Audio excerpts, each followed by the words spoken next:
Então, esse reconhecimento da miséria ontológica humana é um ponto de partida para a definição de sujeito pascaliano, né? Até aqui, as seguintes perguntas ficariam sem resposta, né? Se o homem é um ser instável, incerto, indefinido, marcado pela dualidade, contradição, o nada em relação ao infinito, miserável e ainda por cima fugitivo da sua condição, qual que é o sentido da sua existência? Ou antes, como que ele chegou a esse estado? Como sair dele? Não obstante essas misérias, o homem quer ser feliz e somente quer ser feliz. E não pode deixar de querer sê-lo. Como fará então? A resposta a essas perguntas é a mesma, ou pelo menos partem do mesmo raciocínio. Que o homem, voltado para si próprio, considere o que é diante do que existe, que se encare como um ser extraviado, neste canto afastado da natureza, e que da pequena cela onde se acha preso, isto é, do universo, aprenda a avaliar em seu valor exato a terra, os reinos, as cidades e ele próprio, que é o homem dentro do infinito. Então, aqui a gente vai fazer um salto, na verdade, para mostrar o quê? Essa miséria ontológica do homem mostra que ele não é nada, não é isso? Esse nada humano, então, a partir do momento que ele se considera como algo, ele está sendo injusto na linguagem pascaliana, né? Considerando, então, o que é o homem, ele vai perceber o quê? Que o eu é odioso. Nesse sentido, o eu tem duas qualidades. É injusto em si, fazendo-se centro de tudo, e é incômodo aos outros, querendo sujeitá-los. Ele é odioso por quê? Em primeiro lugar, nessa questão, ele não é nada, e ele se reconhece como algo. Aliás, não só como algo, como o centro de todas as coisas. Pascal ele vai dizer que mesmo que tirássemos dele a incomodidade de querer ser o tirano de todos os outros, ele continuaria sendo injusto. Por isso ele propõe um tipo de aniquilamento do amor próprio. Ele vai falar que quem não odeia em si o seu amor próprio, e esse instinto que o leva a fazer-se Deus, é bem cego. Quem não vê que nada é tão oposto à justiça e à verdade, porque é falso que mereçamos isso, e é injusto e impossível chegar a isso, uma vez que todos pedem a mesma coisa. É, pois, em uma manifesta injustiça que nascemos, da qual não podemos desfazer-nos e da qual devemos desfazer-nos. E por que seria necessário aniquilar o amor próprio? Segundo ele, a conversão verdadeira consiste em aniquilar-se diante do ser universal, que tantas vezes tem sido irritado. Agora nós começamos a perceber a solução teológica. O eu é odiável, por isso é injusto que seja amado enquanto natureza corrompida. Contudo, o amor próprio não seria reconhecimento da dignidade do homem. Para Pascal é exatamente o contrário. A grandeza do homem é grande, mas na medida em que ele se conhece miserável. Uma árvore não sabe que é miserável. É, pois, ser miserável conhecer-se miserável, mas é ser grande saber que se é miserável. Então é um paradoxo. O amor próprio encobre a verdadeira natureza do homem. É apenas um abrigo do homem decaído que, para preencher o vazio deixado por sua separação de Deus, em sua capacidade infinita de amar, passou a amar a si mesmo com amor sem limites. Então, de novo, nós nos remetemos àquela primeira aula. Então, o homem é um ser decaído, ou seja, ele não está naquele primeiro estado ontológico. Então, sendo um ser decaído, ele passou a amar a si mesmo ao invés de amar a Deus. E tentou amar a si mesmo com o amor que ele deveria amar a Deus. A natureza do amor próprio e desse eu humano é não amar senão a si e não considerar senão a si. A que pode levar? Aí vai falar no final: o homem não passa, portanto, de disfarce, mentira, hipocrisia, tanto em face de si próprio como em relação aos outros. Gouillet vai fazer uma análise interessante desses argumentos de Pascal, no livro Conversão Apologética. Ele vai falar o seguinte, que Pascal sabe que uma longa parte da sua apologia será consagrada ao que chamaríamos de uma antropologia. Trata-se com efeito de provocar tomadas de consciência, que o homem tome consciência de seu nada como criatura, que o homem tome consciência de seu nada como pecador. Carrot também, ele vai ressaltar que em Pascal É por isso que todo amor próprio é injusto, ou o eu é odiável, pois não sendo merecedor desse amor, o homem deve odiar, além de seu amor próprio, a sua vontade de ser amado. Nesse livro L'Invention du Moi. A verdadeira e única virtude, vai dizer Pascal, consiste, pois, em odiar a si mesmo, porquanto somos odiosos pela concupiscência e em buscar um ser realmente amável para amá-lo. Mas, como não podemos amar o que está fora de nós, cumpre-nos amar um ser que esteja em nós e que não seja nós. E isso é certo para todos. Ora, somente o ser universal é.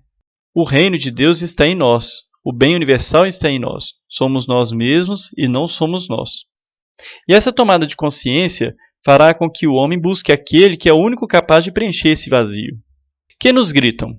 Pois essa avidez e essa impotência, senão que houve outrora no homem uma verdadeira felicidade, da qual lhe resta agora a marca e o traço vazio, que ele tenta inutilmente encher de tudo que o rodeia, procurando nas coisas ausentes o socorro que não obtém das presentes, embora aquelas sejam incapazes de socorrê-lo, porque esse abismo infinito só pode ser preenchido por um objeto infinito e imutável, isto é, pelo próprio Deus. De novo, uma referência ao primeiro homem, à natureza decaída do homem. Dessa forma, a antropologia pascaliana parte da filosofia, uma metafísica, que se torna inútil para a compreensão do que é o homem, para uma teologia, que traria à tona a sua verdadeira natureza. E qual que é essa natureza? Que quimera é então o homem? Que novidade! Que monstro! Que caos! Que motivo de contradição! Que prodígio! Juiz de todas as coisas! Imbecil, verme da terra, depositário da verdade, cloaca de incerteza e erro, glória e escória do universo. Conhecei, pois, soberbo, que paradoxos sois em vós mesmos. Humilhai-vos, razão impotente. Calai-vos, natureza imbecil.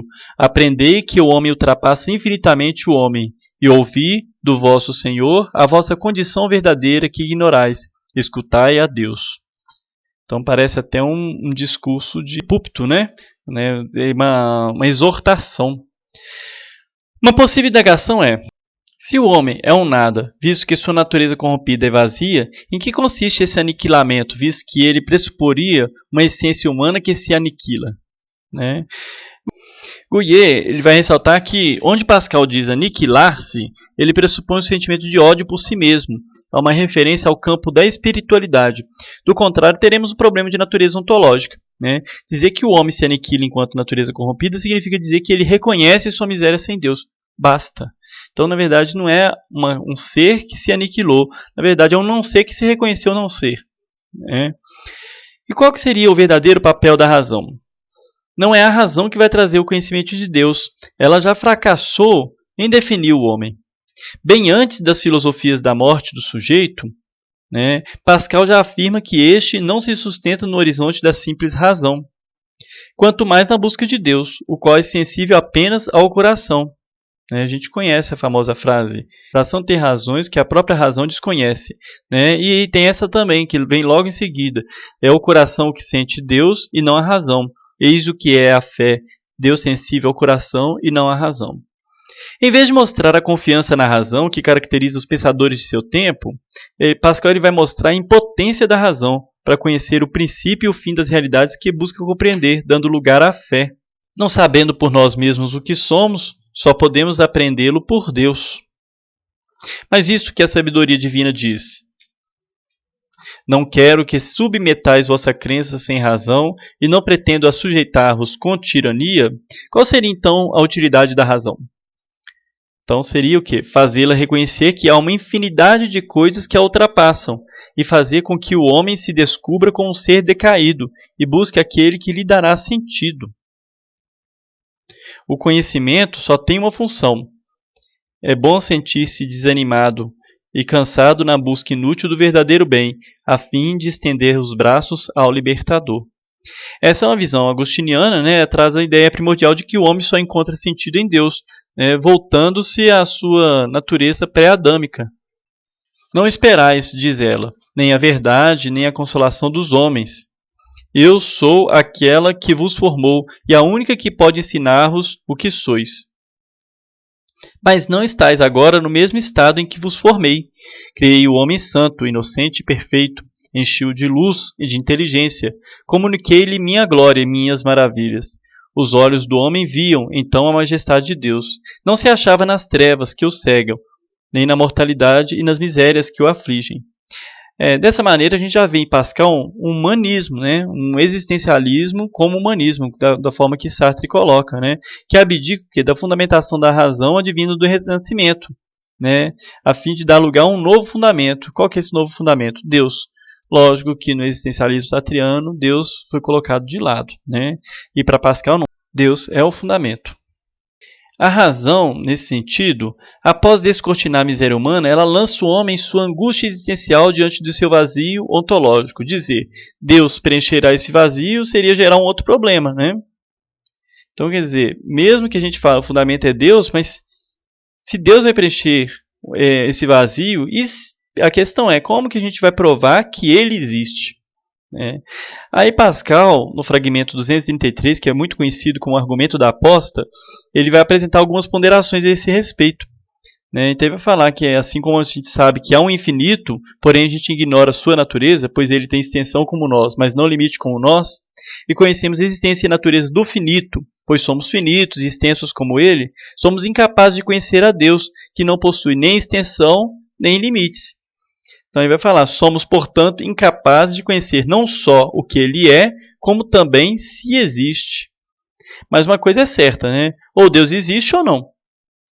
São só duas hipóteses. E a razão nada pode determinar, porque ele é infinitamente incompreensível. Assim como em Sartre, o homem, paradoxalmente, está condenado a ser livre e fazer uma escolha de seu projeto de vida. E em Pascal, o homem está condenado a apostar na existência ou na inexistência de Deus. Apostando na existência divina, o homem ele vai vislumbrar a possibilidade de, colocando o infinito em jogo, ganhar o infinito. Jogando a vida, cujo fim é a morte, ganhar a vida eternamente feliz. Mas se perder, não perderá nada. Alguém poderia objetar que é incerto ganhar, mas é certo que se arrisca. Contudo, todo jogador arrisca com certeza para ganhar com incerteza. E qual seria o caminho a seguir por aquele que não crê? Então, ele vai dizer, qual que seria esse caminho? Esforçai-vos, pois, não para vos converterdes pelo aumento das provas de Deus, mas pela diminuição das vossas paixões. Então, quer dizer, se você começar a diminuir as paixões, você já vai começar a se aproximar de Deus. Mais ou menos essa ideia. Agora, o argumento da aposta é interessante. É a mesma ideia assim, olha, Deus existe. Se ele existir, e eu não tiver tido uma vida virtuosa, etc., ou não acreditar na sua existência, eu posso ser condenado.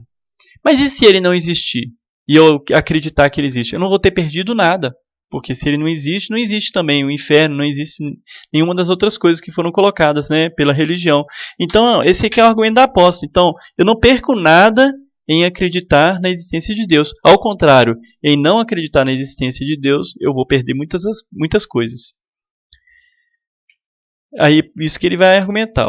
Ora, que mal vos poderá acontecer tomando esse partido? Sereis fiel, honesto, humilde, reconhecido, bom, amigo, sincero, verdadeiro. Em verdade, não ficareis com os prazeres emprestados, com a glória, com as delícias, mas não tereis outras coisas?